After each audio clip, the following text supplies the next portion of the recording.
Hello and welcome to the Nomads of Fantasy, a weekly movie and video game club where we make a new universe our home every week. We're here to discuss what we've been catching up on in June of 2024 with me. I have this week Eric. What up, gamers? And Mr. Brandon. Player 3 has entered the conversation.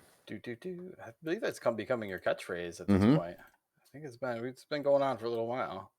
I have to start. Yeah. We're gonna have to patent that one.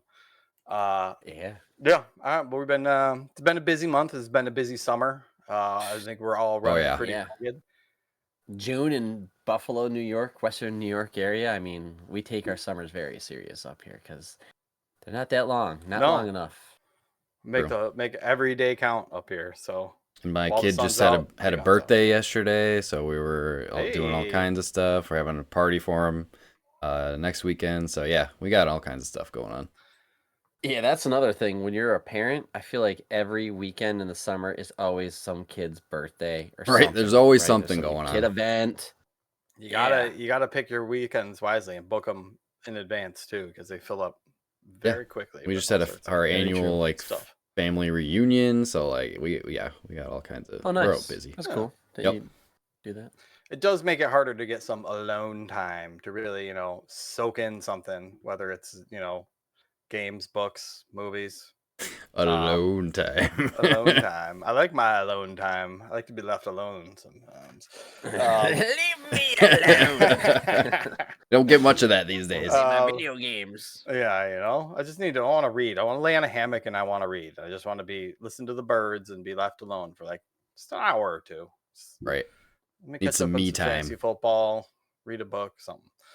All right. Well, we've been using our time wisely. How have you guys been spending your June alone hours? Who wants to go first? You want to go first, Eric? I'll go first. Yeah, sure. Why not? I feel like I haven't been playing many games, but I did play one game in particular. Played all the way through, actually. I finally got around to playing Super Mario Bros. Wonder. Which is nice. Yes, the newest of the Dave Mario games. Got to play that. Very too, good. Right? You have that game. Yeah. Did you end up finishing it, or I know I've only played bits and pieces because my kid just ripped right through it, and then he's just gone. So I'm still working my way through early levels and stuff like that. I just play it when the mood strikes or whatever. But this has been like the year of Mario for me because I got the Wii U as I told you guys before. Got that earlier, like a couple months ago. So I played through Super Mario 3D World. I also bought Super Mario Galaxy 2 recently, and that's for the Wii. And I can play that on the Wii U. So that's a fun one. And then I played through Super Mario Bros. Wonder. You got Wind Waker and I got a Pokemon game too. I've been trolling my local game store. It's pretty sweet. They got new stuff and retro stuff. Like I was thinking of you, Dave, the other day. They had like a television there. It was like I forgot how much it was, like $150 or something. Damn. But like they got all kinds of stuff in there. That's a lot of scoots for an old 80s console.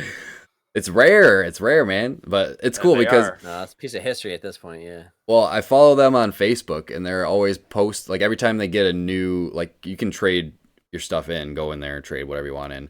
So whenever they get new stuff in, they like post pictures of everything they got in on their Facebook page, and you can like call them up and reserve whatever you want. So I saw they posted. Oh, really? Yeah. Got the Atari games in there. Can you hold them on the side for me, please? I don't want anybody coming in right now. I remember calling Blockbuster and holding an old ass game. Dude, hell yeah! Did that for me all the time back in the day. It's clutch. You don't want somebody driving all the way to fucking Blockbuster and finding out that all the copies of Super Mario Bros. 3 are gone. And you end up going home with a boy and his blob for the fucking 4th time or something like that. True, man. I want to drive my ass all the way down there. If they don't have what I want. Posting it on social media, and then you're seeing it, and you're like, "Please don't sell it to anybody else. I want it." Right? Yeah, that's what's going on. Yeah, because you can call in and they'll hold it for you. I dig it. But yeah, so I saw they posted. I've been cheating personally, but I've been looking for Galaxy 2 for a while, and I saw that one, and they also had something that's like pretty rare that I've been looking for is the Metroid Prime remastered trilogy that they released on Wii. Oh, dude, I've never played a Metroid Prime game, and I saw that there's the new one coming out, which looks more, it seemed like of the other games. Unless they remade it, is that I don't know what that I saw. No, Metroid Prime 4 is the newest game, out, right? in the franchise. Yep. But it looks good. Let me know when you play those what you think, unless you've played them before. I have very minimal experience with those games. Like I played a little tiny bit of Metroid Prime like back in the day, like the GameCube version when it originally came out, but I never finished it or anything. So I'm excited to dig into these because it's the first 3 games on the one disc, but it's like you can't really find it. I mean, you could find it on eBay and it's like over $100. So I snagged it there. They were only selling it for like $75. So I'm like, hell yeah, I'll take that. Okay. And it's got the I haven't picked it up yet, but it has the motion controls and everything. So in the original game on the GameCube, you had the analog stick, but then you had the shitty little C stick to control like the gun. So the Wii motion controls actually I don't mind them at all. Some people complain about them, but I think like that motion tech still holds up even today. Like it still feels good. But getting back to Mario Bros. Wonder, that game is just it's a delight. I don't know. Every time I play a Mario game, I just have so much fun. Like it's great. And the gimmick that they have in this one with the Wonder Flowers, where you get it and it like changes the entire level. Yeah, you're like tripping out. Mario's tripping balls. These fucking warp pipes are, coming alive, and the piranha plants are singing and dancing. Like it's really cool. Some reason I was thinking Odyssey in my head. Wonder is all completely different. Yeah, Wonder is the 2D one. Wonder is the newest. Yeah, 2D side scrolling one. Fucking fun as hell. How was the artwork? When I saw I like it. Inferior to other. Is it good in motion? I think it looks really good in motion. I like the subtle changes and to the new style of the characters. Like I don't mind it. Some people were complaining about it when it first was revealed, but I thought it looked great. I had 0 complaints when I was playing through it. And yeah, it's nice too. Like Nintendo just knows how to do co-op right, like couch co-op right, especially with little kids. Because this one's supposed to be Mario Wonder is supposed to be on the harder side though of these family co-op games. Yeah, the early reviews. There's definitely harder levels. William and I, he hung for a little bit, but when it starts to get to the harder levels, he kind of dipped out and just started watching me instead. But it's nice that they have a bunch of different characters. They have they have Mario, Luigi, Peach. I think they might have Daisy or whatever that. Yeah, so those are the base characters. But then the easy characters for the kids are all the colored Yoshis and Nabbit. Basically Nabbit. Yeah, basically they're invincible. Like you can't get hurt. But you also can't get any of the power-ups or anything. Yeah, that's in the old ones as well, like the new Super Mario games and all that. Yeah. So it's nice for the kids because they can. I mean, if they're dragging ass, you can kind of just drag them along. If they fall off a ledge, they'll bubble up and you just pop them out and they just follow along with you. But easy enough, yeah. But yeah, man, that game was really fun. And like the final level, like the final Bowser fight in that game was awesome because they combined like a bunch of stuff like from earlier levels in the game into one level. And the boss fight was really fun, cool. Super clever. It was almost like a rhythm game at the end. They just do a lot of clever things in that game and stuff I've never seen in a Mario game before. So I was very impressed and I had a blast going through it. Yeah, man. They are the best at what they do.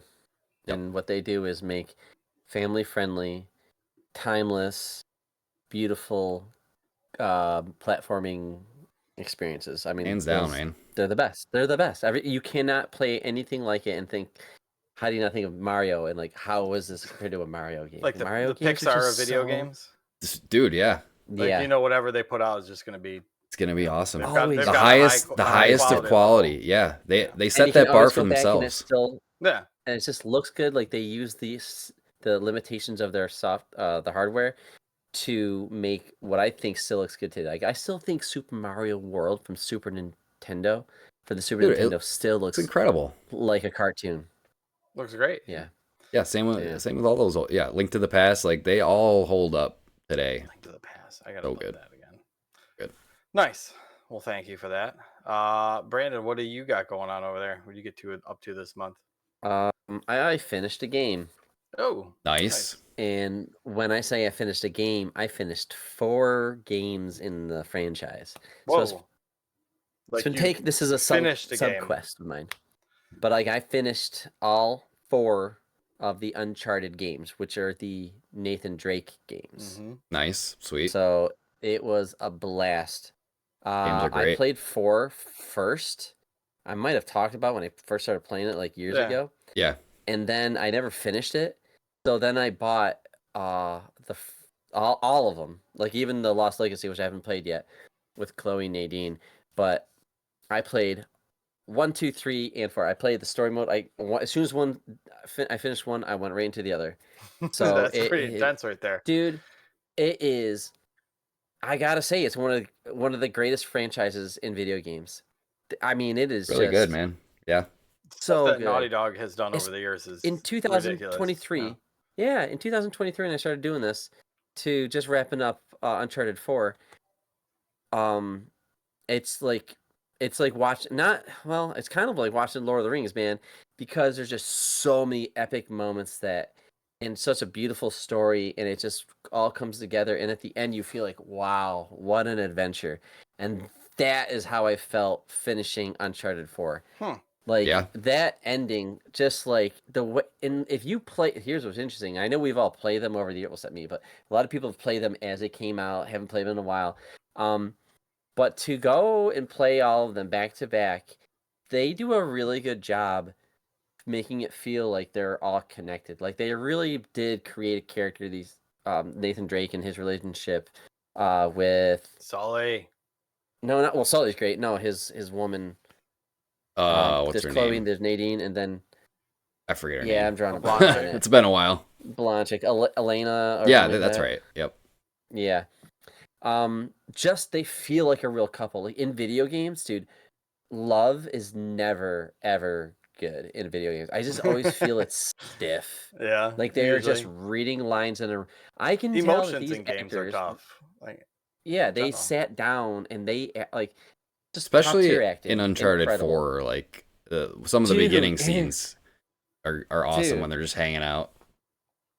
Dude, it is incredible. You forget you're playing a video game, and it's stunning. I was playing it on my PS4, and I think you can play it in 5 where it's upgraded a little bit. I don't know. Yeah. It is one of the best looking games ever made. Yeah. Uncharted 4 is incredible. Specifically, the one level where you're Nathan and you're with Sully, and you go to, I don't know, Rio de Janeiro or something like that, but you're down in like Latin America, and you have to get through this marketplace up to this tower, and on the very top of the tower, when you solve the puzzle, it starts the bell, the very top of the tower breaks, and it comes down, and you're falling down with it because of course you do. They reveal like the pirate shit underneath. It's great. That was just all part of the same level. Awesome.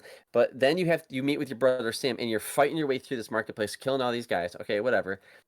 And then the level ends with this amazing like chase scene where you are with your brother jumping from vehicle to vehicle, or like on motorcycles and you being chased by this crazy ass truck, dude.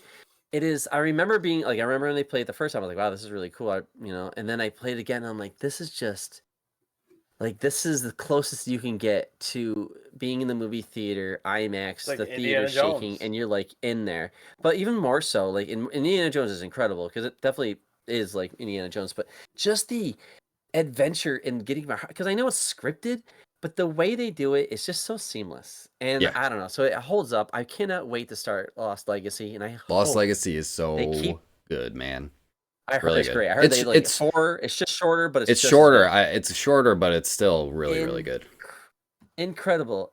So it's just a couple notes that I had on this. With Uncharted 4, or I'm sorry, Uncharted series is just looking back.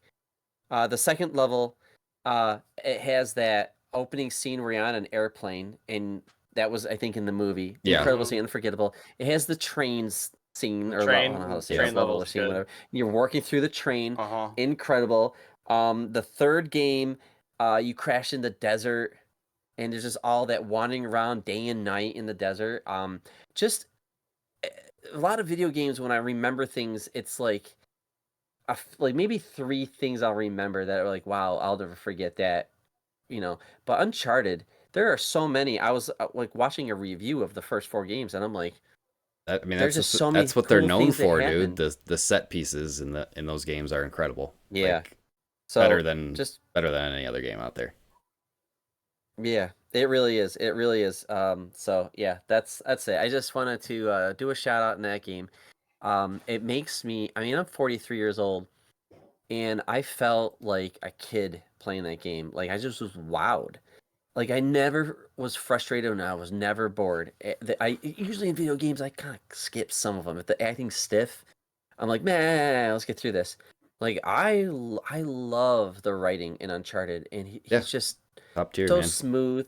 And then when he's running around with his brother in the fourth one, and the way they're just constantly talking, I'm like, I should watch the making of it because it's just There's truly got to be a masterful. sweet ass Yeah. documentary on it. Oh What is yeah. Naughty Dog working on now these days? And The Last of Us is taking a lot of their time, I'm sure. Yeah. Are they Uncharted's making a new gotta one? I be. think they are making a new Last of Us game, which Yeah. I mean, both of Yeah, those games Uncharted and Last of are Us. fucking awesome too. So that should be Yeah. next on your Yeah, list, Brandon. I'm working on it. I'm trying to get through this so that I can get to that because I think Naughty Dog is just simply incredible. Top So. tier, man. Yeah, And that movie sucked, man. I tried watching the movie and I was like, nah, I got 20 minutes into it. I'm like, I can't do it. the only It doesn't Can't do after it. playing the games. Nathan Drake is so good in the games. Like seeing Mark So yeah, good. Wahlberg. yeah. And usually the movie version is like maybe a little bit more believable. I'm like, no, this is not this is the worst Even casting I've ever seen. Mark Wahlberg as Sully just really bothered me. He didn't feel like Sully. Like that, it's Mark Wahlberg being Mark Wahlberg. I'm like, how hard is it to get an old ass fucking guy Right. with a cigar Well, and a everyone's mustache? For the fuck's argument sake. was like, oh, it's a younger version of Sully. No, it's still Mark Wahlberg. It doesn't matter Yeah. if it's a younger version. They and like we can definitely move on from Uncharted, but like again, I've said this before. Just make something that is part of the video game franchise. We have it. You have a version of him that's clearly younger. This could have been like his first adventure out or something like that. Yeah. Like it could have taken place before the first Uncharted game. They could have done something like that, and it would have been, maybe smaller scale, but it would be, like a good story. They could have done something like that, but no, It's they're like, let's recreate the video games, and I was gonna say a game like Uncharted it's the old way of making video game movies. already has an amazing narrative. There's nothing a movie could give you that the video True. games already haven't, Basically. Except you get to do it, Right, and exactly. it's Makes fun. why It's games are fun better than gunplay. movies. Yeah, It's the good, man. controls are good. But Nice. yeah. All All right, right. Dave, Well, what do thank you got you. over there? This last month, You're welcome. I've been playing an indie game called Dredge that came out Oh yeah, a couple years. No, last year. Yeah, it's still on my list to get to March eventually. 2023. It is a single player. I'm reading from their Steam page. A single player fishing adventure with a sinister undercurrent. It's got a lot of Cthulhu-y kind of vibes to Yeah, it. Lovecrafty and shit. Yes, it has a very, very good vibe and a very creepy vibe to it. But essentially, like your boat crashes, you get a new boat, and you essentially like you're going to towns and running missions for people, and you go, find little fishing spots and you fish. But it's got a day-night cycle, and if you start to stay out at night, you start to hallucinate and see weird shit, and bad things can happen, man. But it's super cool. It's got a weird inventory system. It's kind of like the old Resident Evil suitcase, where you got like a grid of squares, which is a basic representation of your boat. And as you catch fish, you fill in the squares, and you got to like move them around and get them into spots. But you get like the standard missions of go catch me these fish, and then there's the story element of it too, where you're trying to find out what's the mystery of the ocean, and you're going to different islands to kind of solve things. A couple different areas in the game where you go to maybe the swampy region or the tropical region, and each one is different kinds of fish and different kind of monsters. There's no real combat in it per se. It's more like puzzles and fishing and trying. I don't want to say it's like a boat sneaking game, which is an odd way, but it is definitely fun because you've got a couple different powers that you can use as you're collecting these things for certain unnamed creepy gentlemen. I have one question. Yeah. Does it have a good fishing mini game? Depending on what fish you're trying to catch, you get different mini games. Oh, okay, I like that. So I'm a sucker for a good fishing mini game. There's a lot of different mini games. Some of them there's little dots coming up in the circle and you got to catch them in the zone. Some of them it's just your standard thing spinning around and you got to hit it on the spot. Mm-hmm. There's also like a dredging mini game, so you can dredge the bottom of the ocean and pull up like weird artifacts and treasures. Oh, and all sweet sorts of stuff. I mean, I'd say I've probably seen maybe 5 or 6 mini games, but I think I'm to the third of 4 islands right now. So well, I imagine for a game like that, which is the central mechanic is fishing, it makes sense that they are changing it up and it's not the same thing every single time you go out to fish. So I like that. Well, and then the different fish that you're catching takes up different shapes, different like Tetris pieces in your boat where you're trying to fit them in. So you got inventory management too. Cool. Yeah, and then there's the day-night cycle, so you don't want to keep the fish too long or they'll start to rot, and if you want to sell them, you got to get them back to the place, or certain people will be requesting certain foods, but then start to unlock new fishing rods, which go to the different areas. Like there's a volcanic region, or there's like deep sea fishing where you can pull fish from the abyss and get those weird little anglers with the floaty things in the front of their face. Sweet. Yeah, it's got a super creepy, cool vibe. It's definitely an indie game. But you would play on Xbox or the Switch or what? Xbox. I think it's on sale. It's on Steam sale right now for $16 too. So it's not a large investment, but and if you have PlayStation Plus, it's on there, or like one of the tier, like the essential tier or whatever. Because I have it downloaded, but I haven't played it yet. Oh, nice. Eric, did you ever download Cult of the Lamb? Because that has a pretty good fishing mini game. No, but I've seen it on sale and I've been tempted because I know you're talking about it, and I know I got that. Yeah, it's good because it's kind of like it's like Hades kind of game, whatever. But it's also got like a simulator where you're building a town with villagers, and you got to go get food and stuff like that. Yeah, because I mean I like both aspects of that, and combine into one genre. I think I would like it. I just haven't given it the time yet. Like DLCs to it. There's a good DLC for it too. They had animal sex or something like that. But, yeah. Now I'm in. Speaking of DLC, I want to remember this, Dave. The Escape Academy DLC, we have to play it. It's got like an online version now. You and I can go against other people and escape rooms against them. I'm in. That's cool. In. You know what I'm talking? You know what I'm saying, though? To the schedule. Nice. I just wanted to bring up Dredge. It's good. Go play Sweet. it. Yeah, I've only heard good things about it. Support your indie developers. It's got a cool creepy vibe. It might actually be really cool to play around Halloween because it's got a good creepy vibe. Oh, and it's like, there's something. Dave gets scared when he plays. There's something creepy about the ocean, like going underwater and like swimming in video games. So I'm thinking in video games I don't like doing. You can't see. It pulls that vibe from you, because if a monster is starting to get close to you, and sometimes they're fucking big fish that are like 3 times the size of your boat, and you see this outside of the screen start to turn a little red, you fucking start looking around. It gives you that anxiety of like that Jaws anxiety of not knowing what's under the water, like only being able to see that first 5 feet. Like, so imagine playing a game with Resident Evil 7 graphics, but like you had like water levels with the water all muddy and no, I'm good. I could. Water in games. That's one of those. Go underneath. It's one of those things that always gets me. But all right, who's next? I think the rotation. Yeah, back to me. Yeah, I've been catching up on a couple shows too that I've been meaning to get to. One of them was The Bad Batch season 3. Finally finished that. Nice. Oh yeah. Okay. Yeah, which is good? That. Yeah, that. No, I loved it. I thought it was awesome.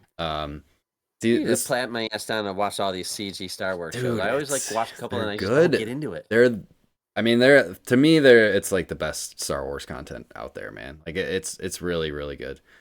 Bad Batch, really? Not the bad. No, I mean like just the animated stuff in general. CG, yeah, all Dave Filoni, Rebels, Clone Wars, all that stuff. But Bad Batch it's I don't know. I'm trying to think how I would rank it among them. It's probably the lowest below like Rebels and Clone Wars, but it's still really, really good.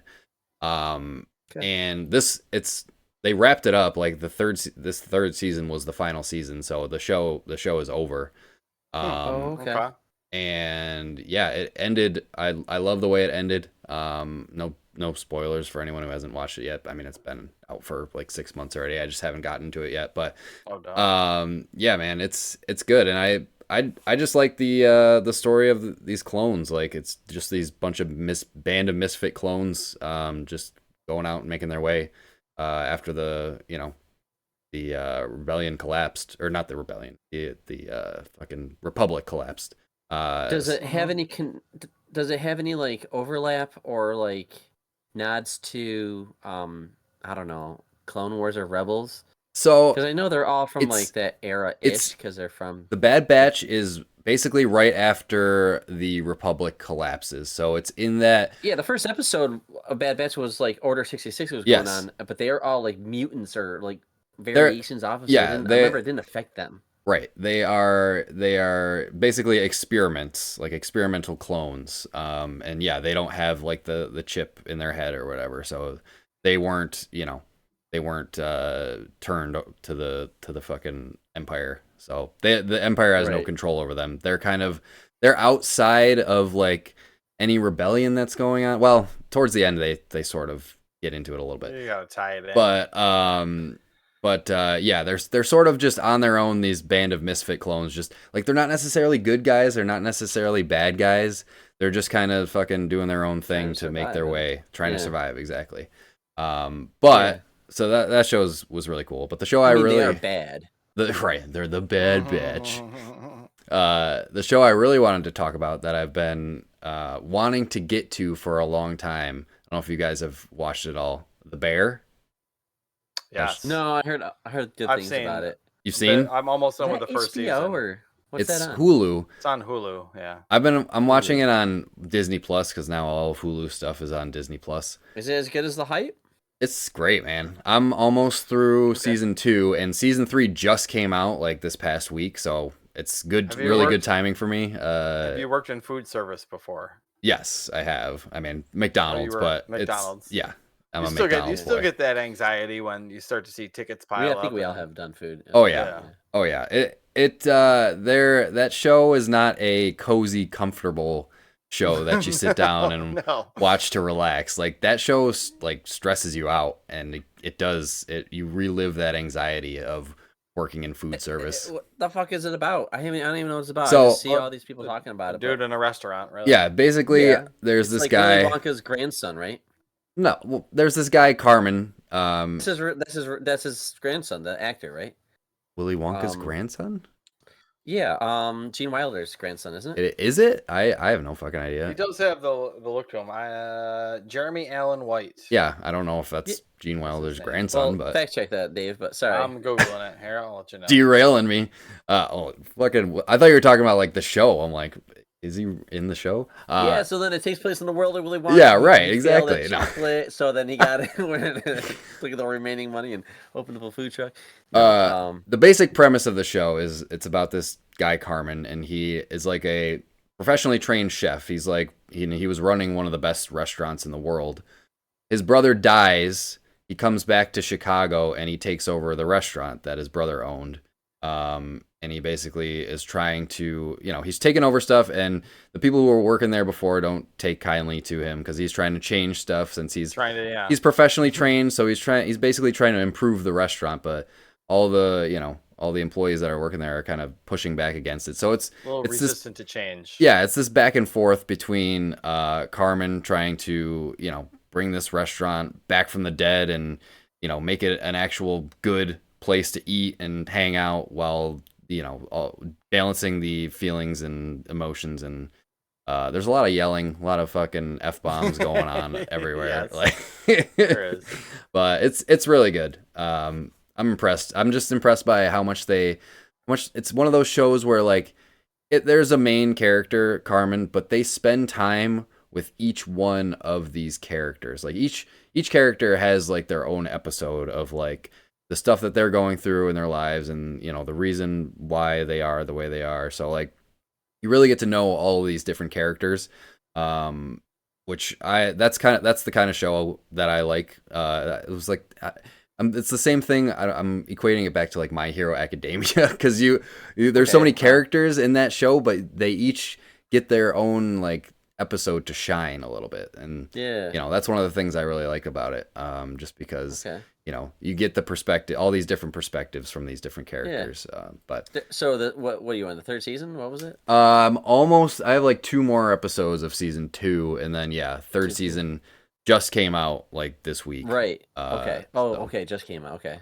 So I was watching it with my wife. It's tough to get her to try and watch it because it's so anxiety inducing that like we fell off of it for a little bit. It makes me want to get right back in there now. Well, that was the same thing that happened. I tried to watch it with Jen, and she liked it, but she wasn't into it. It was like you said, too stressful to watch. Like it's not something you want to sit down at the end of the day and to relax and watch. Did either of you watch the White Lotus seasons? No. Mm-mm. Dude, nope. Watch that with your significant other. It's good. It's got a good balance of everything. It's got like comedy. I won't say romance, but it's a destination. It's like a resort called the White Lotus, and there's White Lotuses around the world. So each season takes place at one of the locations. But there's like death. There's crude humor. I think you guys would really like it, and I think it's better if you watch it with your significant other because there's a lot of couples. There's just a couple shenanigans that happen in it, and I think you would like it. Yeah, it got really good reviews, but I think you guys should try watching that. Because I get that. You watch a show and you're pumped and you want your significant other to watch it with you, and like one's into it, one's not, and you just gotta. It's hard to find one that's kind of got. It's got to have a little of everything. If it's just one style of story or experience, like it might be just for the one person. But if you have a show that has a variety of things that bring you into it, then both you might be satisfied because there's something for both. As Dave says, there's something for everybody. Some solid actors, and I don't. Does it change? I'm guessing it changes main characters from season to season. But Aubrey Plaza is in season 2. It's got Dominic Grazzo from The Sopranos. I forget who he was. What are you talking about for? Season 2 of White Lotus. Oh yeah. There's tons of cool characters in that show. I'll check it out. A lot of characters. But yeah, definitely watch that. The same thing happened to me with like Better Call Saul. Like I started watching it with the wife, but then she fell off, and then years later I watched the whole thing on my own. Same thing happened with this. We started watching this like I don't know, last year, whenever the first season was big and people were talking about it, and then we fell off, and now I picked it back up because this is one that I've been wanting to get back to just because I've heard how good it is. Okay, so I'm like, all right, I'm just gonna fucking watch this shit on my own. Just power. Yeah, it's tough because like you want to watch it with your significant other, somebody to share it with. But when one's not into it, and you're like, nah, I'm gonna fucking watch it. Well, I was seeing it advertised because they were advertising it more because the 3rd season was coming out. So I'm like, I want to watch that, so I'm just gonna fucking do it. And yeah, it sucked me in. It's really good. Well, to close this one out before we forget, Jeremy Allen White is not related to Gene Wilder. He's not. Okay. There's crazy internet rumor. The internet lied to me. Don't listen to the internet. Although they do look the other show, a little bit of a same nose. The other show Jeremy Allen White was Shameless, which is also really really good. Yeah, I highly recommend that. There's like 10, 11 seasons of that show. But yeah, I watched that whole show. It's really good. I don't have enough time in my life to watch all these things. Right. Especially in the summer in Buffalo. There's not enough time. Yeah, right. These busy Buffalonian summers. I like miniseries. I like that guy from Netflix. He keeps making those like miniseries like House on Haunted Hill. Haunting like Flanagan. Hill House or Flanagan's shows, followed House of Usher, stuff like that. Yep. Because you just watched the 8 episodes and it's done. I mean, there's House of the Dragon 2 new season. I haven't even touched that yet. Dude, I know we gotta read. Boys is ripping right now, so I gotta start that. we got an episode on that coming out. I know the accolades going on. There's just so much. I still gotta watch Invincible season 2. But that's same. So that'll be coming up soon. Yep. At some point. Yeah. What else do you got, Brandon? We'll just jump over to you. You guys want to class things up a little bit? You guys want to talk about a little guy known as Mozart? Yes, my bit is right here is going to be about the guy Mozart. Can't wait. Because I was flipping through Amazon Prime and they have a leaving soon section. I'm like, all right, what do you got? And I'm like, Amadeus. Rock me Amadeus, Amadeus. I'm like, all right, I'm gonna watch Amadeus. Story about Mozart. All right. It won like these awards. It's from the 80s. It's supposed to be, like this long ass movie is, all right, whatever. Let me watch it. I don't know anything about Mozart, but I like some of his tunes, So I watched it thinking that I'm gonna like watch it for 20 minutes and maybe fall asleep on the couch. I'm like one of those nights, right? Ended up watching a whole hour of it, and I'm like, man, there's 2 more hours of this shit, and I'm like, kind of like it. So the next night, I watched another hour, and then the next night, I watched the last hour.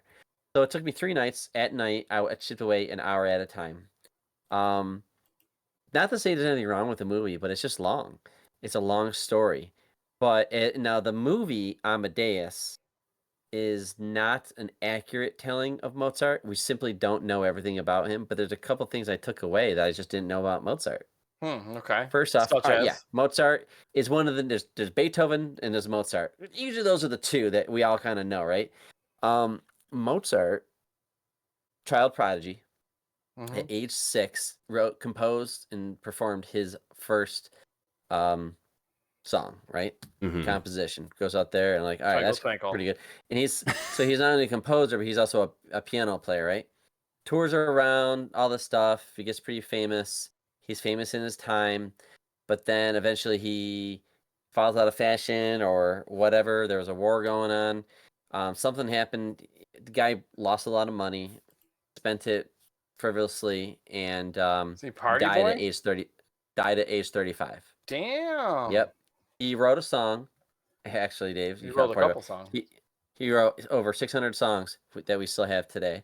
Goddamn. But in 30, and he's regarded as like there will never be anybody like him. It's crazy, and he did that in like 35 years. Back in like the olden days, where there was nothing to do but 1700s. Play piano. Like either you're outside playing with a stick and a hoop, or you're inside playing piano if you're a rich person. Right. Yeah, it was just a different time, and he wrote a song called "Kiss My Ass," which I learned. Oh, really? He had he had a crude sense of humor, liked to drink, all this stuff. His death was a mystery. They don't know how he died exactly. To me, it looked like either cancer or liver failure or what. But like he definitely died of something. I didn't know it was a party. And they don't really know like that. But yeah, Mozart. You just think like, oh, Mozart. He lived. Like any of like the greats, like Michelangelo or any of these people over the year, like they're just like they lived until they're probably like 70 or 80, and they were probably like rich and just like No, he was out of control. And the movie is based off of a book, right? And they just converted it to a movie. I'm thinking of they just exaggerated it. Like Beethoven, where he's like all hoity-toity and like.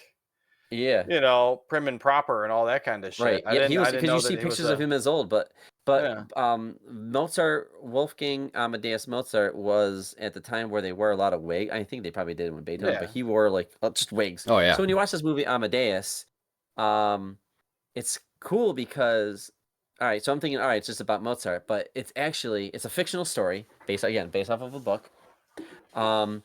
Peter Shannon, I can't remember who wrote it, but so Mozart is this up and coming composer getting all this attention, clearly talented, and there's a guy who is like really high up, and he's like kind of works for the emperor or whatever. He's just like the music guy for the emperor, and he composes songs and all stuff, and he's jealous. He's jealous of Mozart's skills. So the whole movie is him as an old man talking to a priest in what turns out to be an insane asylum. Sorry to give that away, but he's in an insane asylum. Spoilers. He's telling this story to this young priest. He's like, I'm dying and nobody knows my music. I wrote all these songs for like the emperor and all these people and all this stuff, and it'll just be forgotten. But I probably know Mozart. Probably know Mozart music. And like everybody knows Mozart music. He died young, but he's still as popular as ever. He just never went away. His music was that good. And this guy is tortured. This old man is tortured because he knew, he's like, he's always like, we're all in the shadow of greatness. We're all mediocre, right? We all are. But he says, I just was gifted enough to know when I saw true talent. And so the whole movie is just him kind of telling what he did to Mozart. Mozart just was like kind of like out of control, and he needed somebody, and all the opportunities were more or less in this other guy's hands, and he just was so jealous that he did all this stuff that more or less leads to Mozart's death. So when we watch the movie, The Last Action Hero, there's a scene where he's at the police station, and there's a guy, he's like, hey, Jack, come over here. And Schwarzenegger character goes over, the kid's like, don't trust him, Jack. He's like, why? He killed Mozart. So that guy that was in that scene was the guy who ultimately led to Mozart's death, because Mozart was lending, like, I'm out of control. I need money. I need help. And this guy's like, right. I want you to, he goes like, I'm in awe of your talent. And he just wrote this guy, and he just kind of writes to his death, basically. It's an interesting movie. It's full of opera and music and art, but there's some interesting humor. But it's just an interesting movie. I've never seen really anything like it. So yes, it's long. If you're looking for a timepiece and you want to learn about Mozart, I definitely can see why people liked Amadeus when it came out. Oh. It's just cool. So yeah, it was just different, and I learned shit about Mozart. So it's good. Yeah.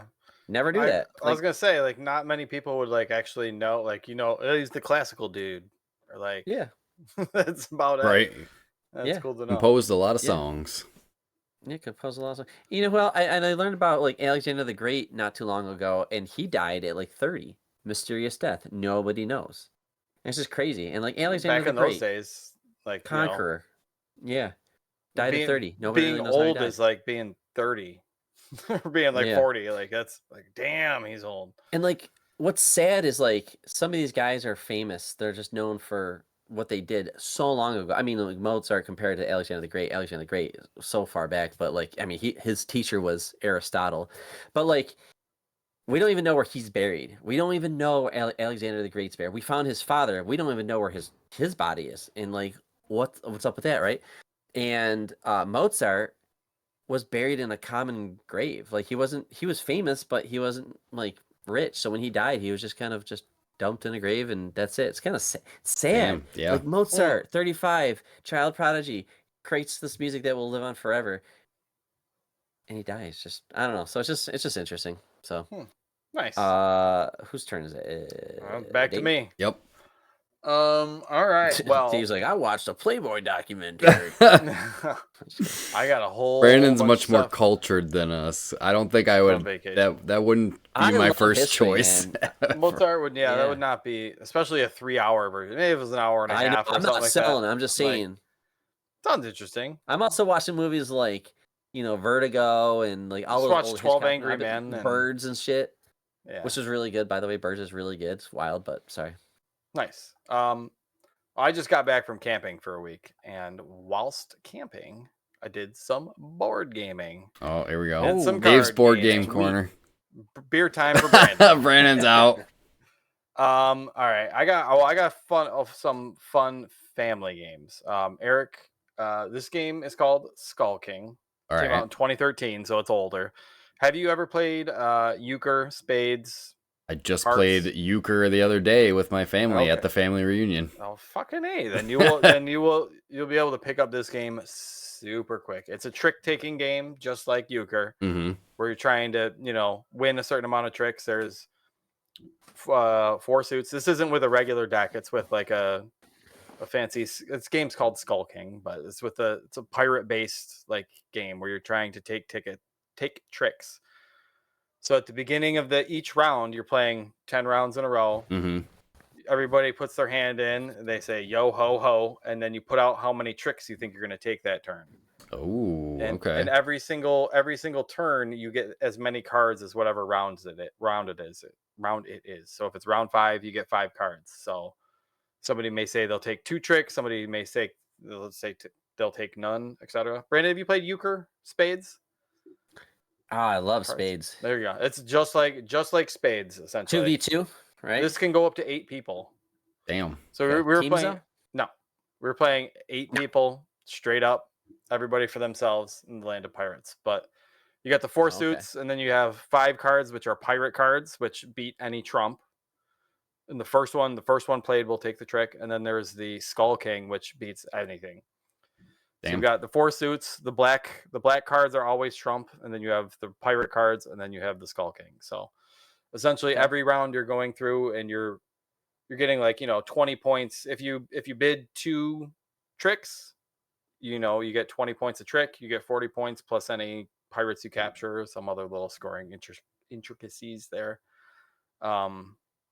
If you bid 0, you still get points. You get 10 points for whatever round it is. And towards the end of the game, you end up getting more points for getting 0 tricks than if you got 2 tricks, you'd only get 40 points. But if you got 0 tricks, you'd get 100 points. So it's super cool. My family caught on to it super quick. People that aren't really board gamers caught on to it super quick. It's a really basic, just a trick taking game. Skull King. It's fun. Sweet. It's pretty cheap. Sounds fun. Cards. The other one we were playing, and this one is more you could play with your kids probably. It's called Encore. It is the technical term for it is a roll and write. So you're rolling dice and you're writing stuff down on paper. Everybody has their own little sheet. It's like Yahtzee.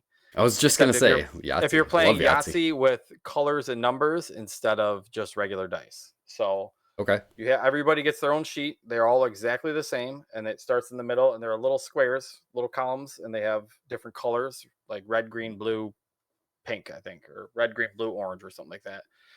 And you're rolling a dice. You're rolling 6 dice, and you're picking a color and a number, and you can fill in that many squares on your board, essentially. And you're just trying to get columns, and you're trying to work your way out. So once you start, you can kind of work your way from that color and work your way into other colors. And then as you play further, you roll 6 dice. The person that rolls gets to take whatever 2 they want, and then everybody else has to deal with the rest of the trash. So eventually you end up, I had my daughter, she's 10, and she caught on to this game in a couple of minutes. She was pretty decent at it. Didn't win, but I wouldn't let a kid win this game. You gotta teach them young, early. That's not how the world works. Right. It is a fun one though, because you're all tits. Yeah. Everybody, you're always playing even on other people's turns, because you're using the dice on other people's turns. And then as you fill in your board, some people may go right, some people may go left, some people may try and grab the first couple columns quickly to get points. Yeah. If you close out all the green squares, you get extra bonus points. And then once somebody closes out two of the colors, the game's over and you score it up. It's a pretty quick one. It only takes half hour, 40 minutes. Dave, you know what board game I like? What's that? Rummy Cube. Rummy Cube is fucking great. I got a copy right over there. Never played Rummy Cube. Next time I'm at your house, we'll play you. Does Rummy Cube have to do anything to do with Rummy, like the card game? Yes. Okay, I like Rummy. Yeah, it's except with domino tiles, essentially. Yeah.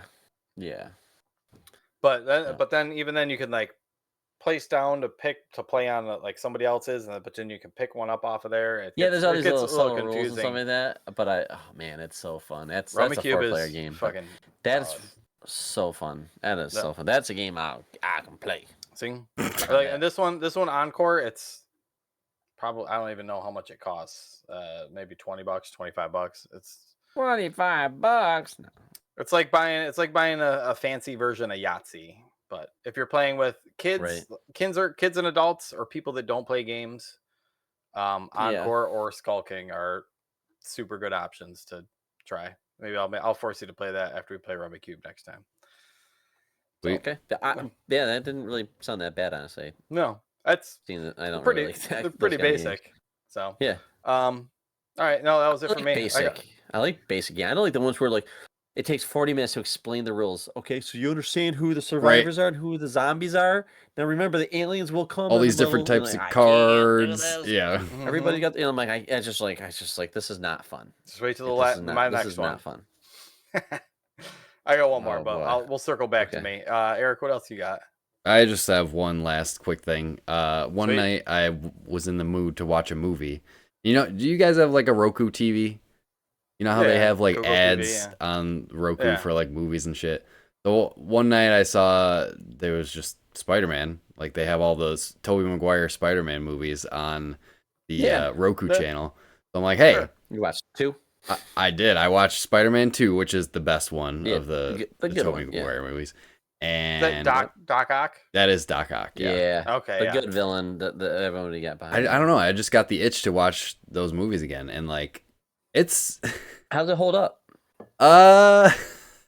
okay. Kirsten There's Dunst is I don't Mary really Jane care is a for any of little. those movies, but another.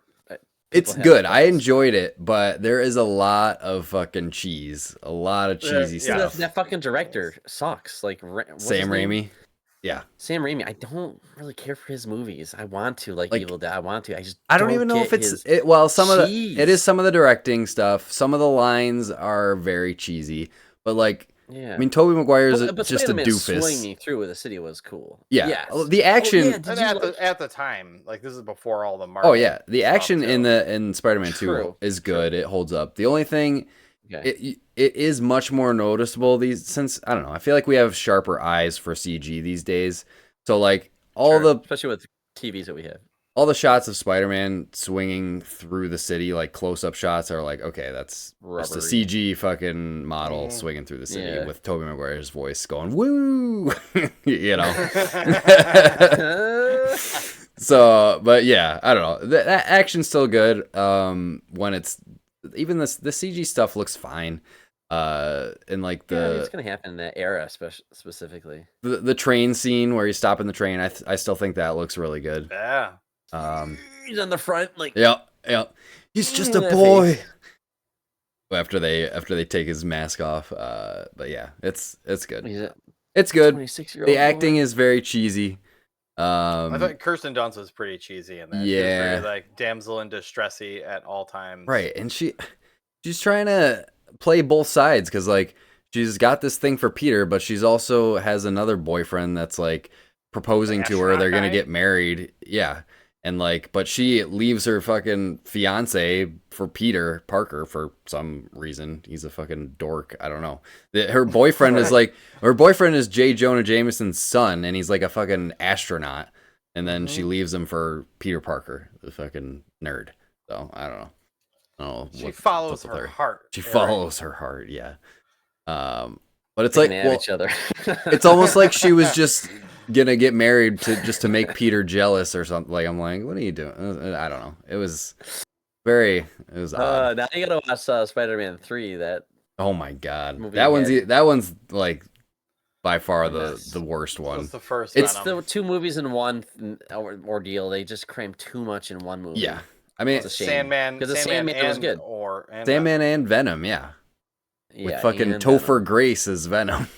As Eddie Brock. Topher Grace as Venom. Yeah.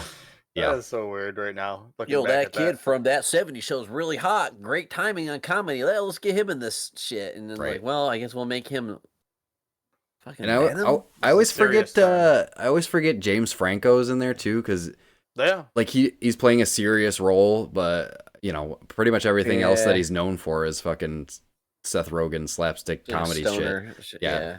So like seeing him in that serious role is weird. And then fucking J.K. Simmons that's the best part of those movies. Right? Yeah, he always is the best part of what he does though. But yeah, it was fun. I had a fun time watching it. I'm not saying those movies are good. They're nostalgic for me. They're very junk food movie. They're important though. Yes, because they were like they were the stepping stone for the MCU.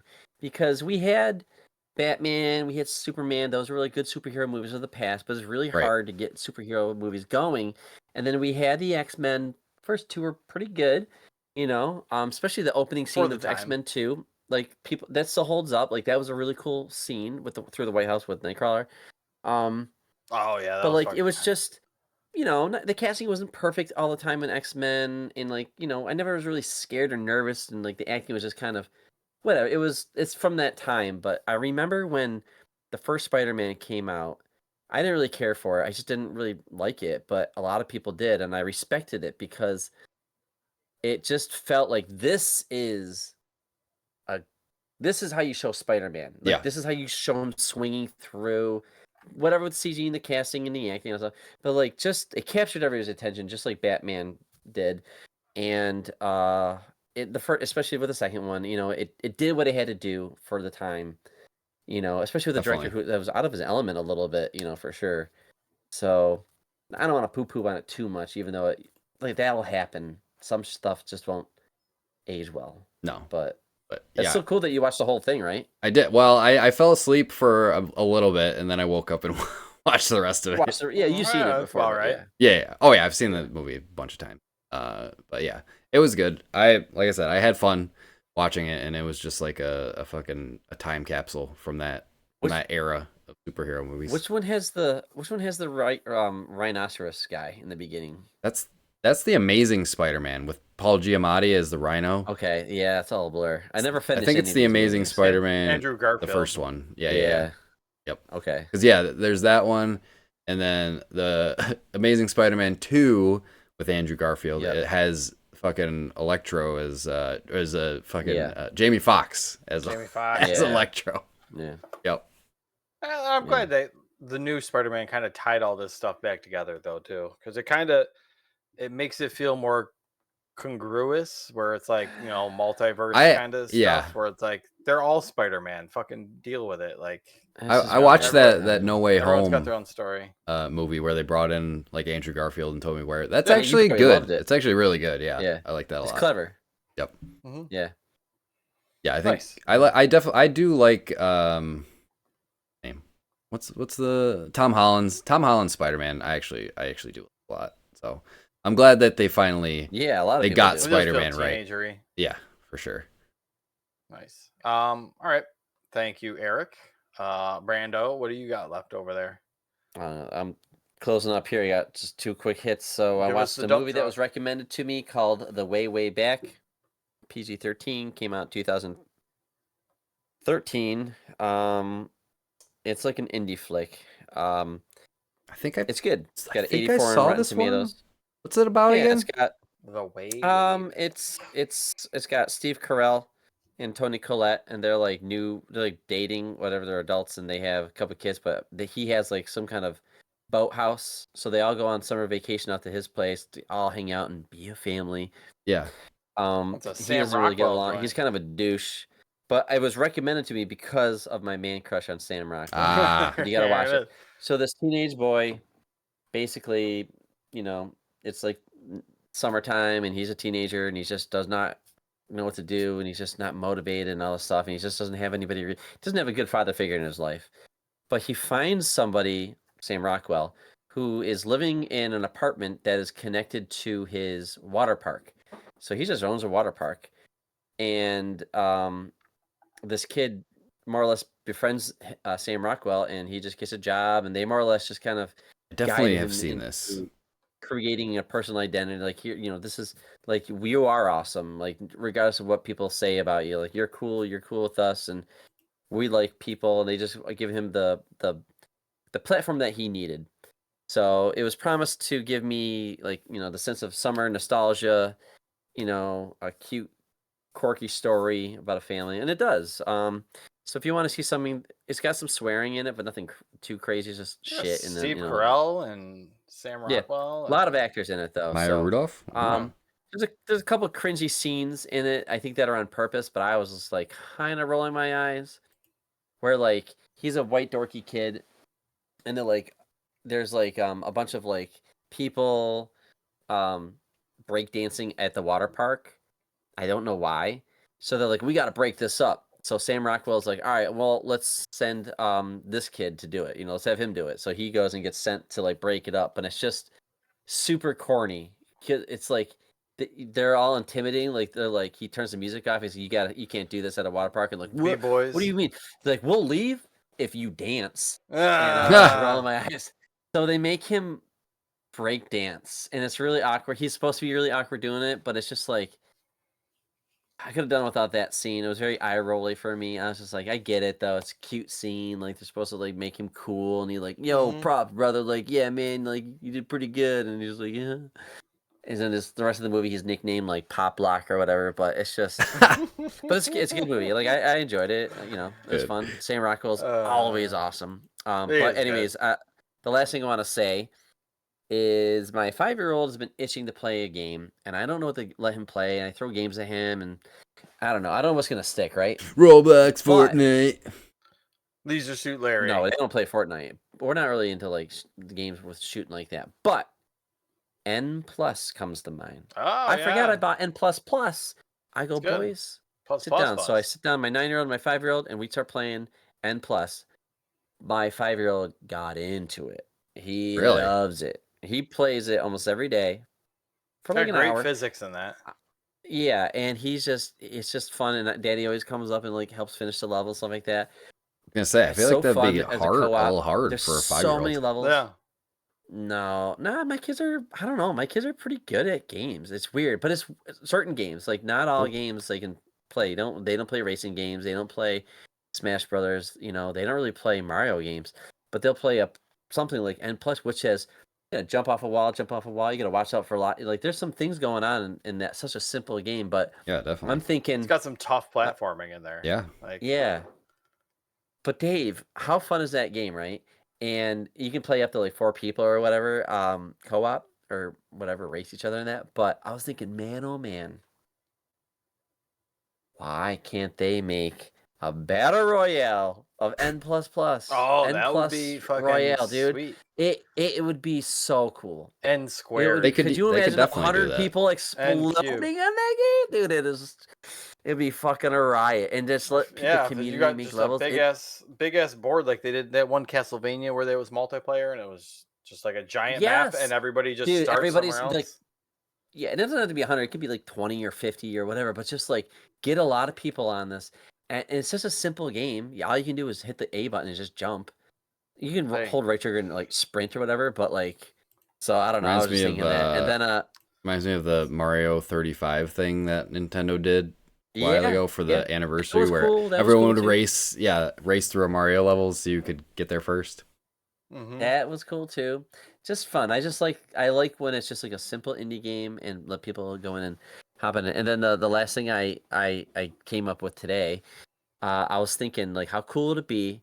You know how there's like that 4v1 game mode or whatever, or 5v1 where it's like maybe Leatherface is trying to kill you and everybody's trying to leave, or if it's Jason, asymmetrical multiplayer. Yep.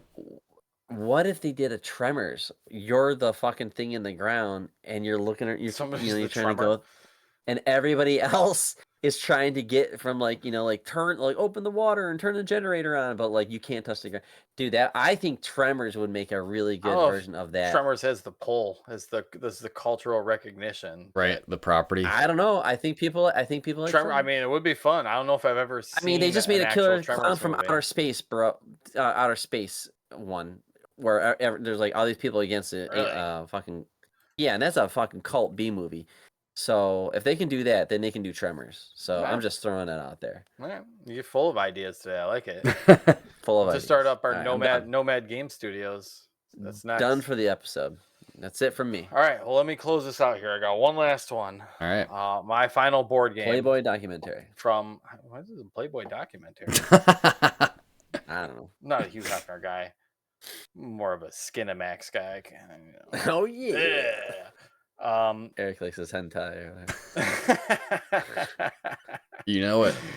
It's that anime. Big boobies. Cat ears. Nosebleeds. No, it's all about the octopus tentacles. That's where it's at. Oh yeah. Get it in there. All right. Get us off this subject. My final board game from vacation is called The Lost Ruins of Arnak. This sounds like one Brandon would hate. Maybe you would like it. He's going. It is a deck builder. Oh, all right, you got me. It is a deck builder. So you're starting with like 5 cards, and you're just trying to get points on the board. So it's kind of like a worker placement game. I don't know if you played like Catan, where you put a worker. Everybody has their workers. You put a worker on the board. So it's a little bit of deck building and a little bit of worker placement. So you're searching the jungles trying to find treasures, and whoever gets the most points at the end wins the fucking king treasure, whatever you want to call it. So you get your deck of cards. There's a store up at the top, and you can put your guy on the board to get gold. You can get scout compasses, which like let you explore and open up new squares in the board. And then there's a temple on the side of the board, which is you're using the stuff that you're collecting from going and searching. You're using that to move up in the temples, and that will let you unlock like assistants to help you do your research and stuff like that. But really all you're doing is buying cards, playing cards, getting resources, spending the resources to move yourself up the technology track. I don't know what you want to call it, research track. And then once you get to the top of the research track, you can essentially start, looking through the temple and grabbing tokens to unlock pieces. So it's a little complex. It's probably about, I don't know, hour to 2 hours for 3 or 4 players to play. So it gets a little thick. Yep. Brandon's checked out. But once you start building your deck and going from round to round, you can kind of start to feel like when you get a good run going and like Slay the Spire, and you get like a good engine that like this card feeds into the next card, which feeds into the next card, and you just get on those rolls where like you just start slaughtering people in that game. And this one, you're kind of like, drawing a card, playing another one to get a scouting token. You're using that compass to unlock another space. You're using that space to get a gem. You're using those gems to move up the temple. It's just like a machine that just starts churning and churning with all the different resources. Essentially, you got 2 or 3. No, there's like 3 resources, gold. You get these sweet ass little tablet tokens. It's got a lot of good tokens in it. There's like some spearheads and some ruby gem tokens and stuff like that. But this is more of a strategy game and more for serious gamers. This isn't like the family game that I said earlier. So for hardcore. Yeah. I don't know if we got any board gamers that listen up. There's board gamers all over the world. This game won a shit ton of awards back in COVID. In 2021, it won there's 20 something awards from Japan board gamers, and the game was made in Ukraine, I believe. No, the Czech Republic. This game was made, and it has been translated into maybe 20 different languages too. So I know we're the Nomads of Fantasy, but we'll also be the Nomads of board gaming. So if anybody around the world would like to play a cool deck builder game with their friends, The Lost Ruins of Arnak is the name of the game. So cool. This is my first time playing it. It was something I'd play again too. So sweet. It was cool. So nice. I think that's us. It's getting hot in here, recording with no fans on. So Dave, you have a Spider-Man 2 poster behind you. It's a Spider-Man. That's the first one. Or is it the first one? This is the first one. Okay, I don't know why I thought it was the second one. Is the second one where he's on the Twin Towers? No. No? That was in the first one? I don't remember. Was it in the first one? It must have been. It definitely wasn't the second one. Was that post? That was after 9/11? The first one wasn't. The first one. The first one came out in 2001, I think, actually. It was like 0102, something like that. Yeah. Pretty sure the first one was 2001. Then the original showed him on the 2 Twin Towers, and then after 9/11, they had to change it, right? I think you're right. Yeah. Yeah. Same as like George Carlin was supposed to do like a special or something like that, and it happened, and they can't like. Yes, I think he had like an HBO special that never. Yeah, I remember that. Shit. Yeah. Yeah, it was just obviously sad, but it was just also like it just kind of had this weird like ripple effect in like media, and like things got moved around, turned around, and they gotta redo like the poster art because you just can't show that after something like that. That's true.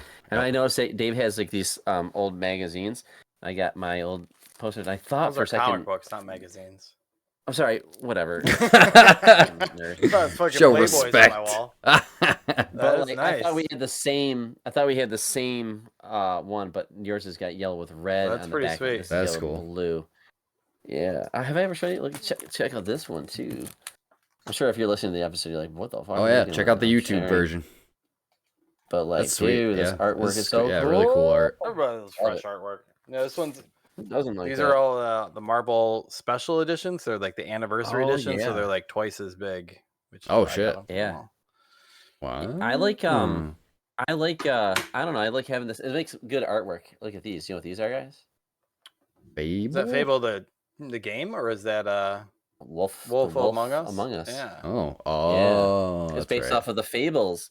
So I got a couple of those. I think this is him back in the day. You know, really. Oh yeah. Big cool. B Wolf. Yeah. So I should read these. I forget. I got G.I. Joe. Absolutely read those. Get in there. I got Ninja Turtle, dude. Look at this one. Yo. I just got them. Maybe I'm touched them. That's sweet. That is sweet. Here, hold on. These are old 1990. Damn. You'd be surprised, man. So there's a lot of magazine collectors out there in your neighborhood, and you can just go and find this stuff. Like that's what I was walking my dog, and this old guy just opened up his garage, and he's got tables and boxes, and I'm like, what? Yeah, that's where this guy. Yeah, that's amazing, like, dude. This one, I gave him like $20, and he just gave him. Well, I gave him more than 20. I probably gave him. I've read this one. I think Games that my mom found just did this one, but I should let you guys borrow this one. This is the latest Teenage Mutant video Ninja game Turtles and movie coming out. Yeah, right. Mm-hmm. This book is fucking great, and it's got that same old art style. I don't know. I just feel like it's sad. Like the other Ninja Turtles are dead. It is a little melodramatic, you know. Like but I just can't picture like Cowabunga and Michelangelo dead. Like they go into how everybody dies and who's left and who's not left, essentially. But is Merv or whatever his name's still alive? It's Merv. The Vern maybe? Is it the robot? Vern. No, he's like the TV producer that is always hitting on April O'Neil in the TV show. No, I don't think you got the dorky woman with the glasses. Yeah. I don't know if he's sorry. I know we're trying to wrap it up here. I'm like, what else can we talk about? That's a good one though. All right, yeah, this is less for me to edit though. So, Eric, why don't you give us the goods and let us get out of here? Sorry, there's a fucking bug flying around here. Sure. I was like doing Missy Magic shit, trying to catch one in the air. Yeah, if you want to follow it. Oh wait, next week what do we got? We got Monkey Man coming up. Is that next week? Yeah, we got 4th of July literally happening in 2 days. Yeah. So it's a holiday weekend, but we're supposed to be doing Monkey Man soon. Yeah. So I'm gonna look at the calendar. Yeah, Monkey Man is next on the calendar. Monkey Man's next. All right. Don't know anything about it. Which it just came out. It just came to Paramount Plus, I believe, or Peacock. One of those. Yeah. Peacock, I think.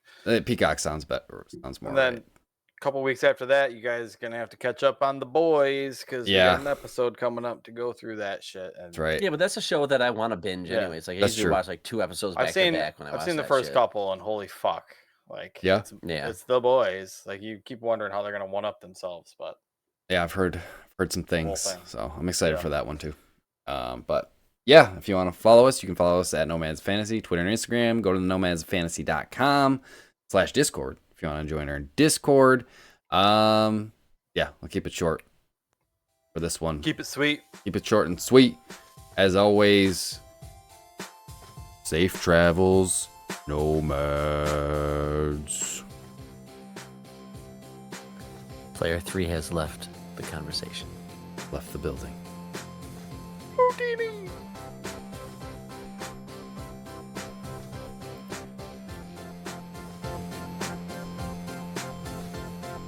Peace out. Let's go.